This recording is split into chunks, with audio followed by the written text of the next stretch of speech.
देश की सत्ता संभालने के वक्त पीएम मोदी ने एक नारा दिया था और देश की जनता से वादा किया था, ना खाऊंगा ना खाने दूंगा। लेकिन अब मोदी राज में इसके उलट ही देखने को मिल रहा है। एक के बाद एक कई घोटाले सामने आ रहे हैं।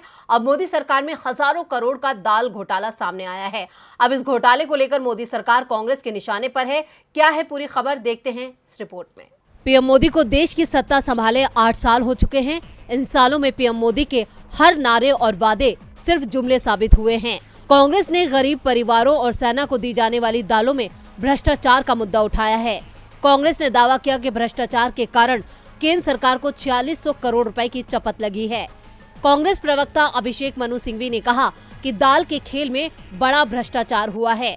उनका कहना है कि बीजेपी सरकार ने 2018 में दालों की दलाई के लिए पुरानी टेंडर प्रक्रिया को बदलते हुए नई टेंडर प्रक्रिया जारी की, जिसके कारण ये घोटाला हुआ, जबकि केंद्र सरकार किसी भी तरह की गड़बड़ी की बात से इनकार कर रही है। सिंघवी ने कहा कि भारतीय राष्ट्रीय कृषि सहकारी विपणन संघ लिमिटेड यानी नाफेड ने दालों की दलाई और उनकी पॉलिशिंग के लिए दाल मिलों के साथ जो करार किया, उसकी प्रक्रिया में काफी गड़बड़ी हुई। कांग्रेस ने कहा कि इस पूरे खेल में 4600 करोड़ रुपए का घोटाला हुआ। सिंघवी ने कहा कि पुरानी प्रक्रिया में नाफेड साबुत दलहन को खरीदकर दाल मिलों से उनकी दलाई, पॉलिशिंग और ढुलाई आदि की प्रक्रिया पूरी करता है।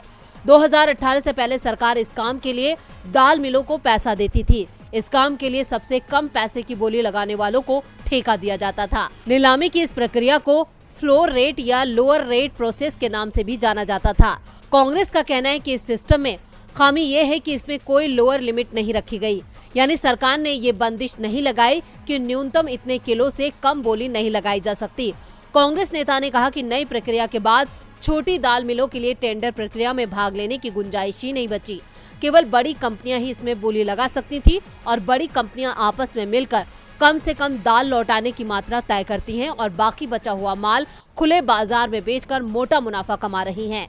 कांग्रेस ने आरोप लगाया कि भारत के नियंत्रक और महालेखा परीक्षक यानी कैग और भारत सरकार की एक स्वायत्त रिसर्च एजेंसी राष्ट्रीय उत्पादकता परिषद एनपीसी ने इस प्रक्रिया की खामियों को उजागर किया है। हालांकि इन आरोपों के बारे में सरकार कुछ भी कहने से बच रही है, यानी दाल में कुछ काला नहीं बल्कि पूरी दाल ही काली है।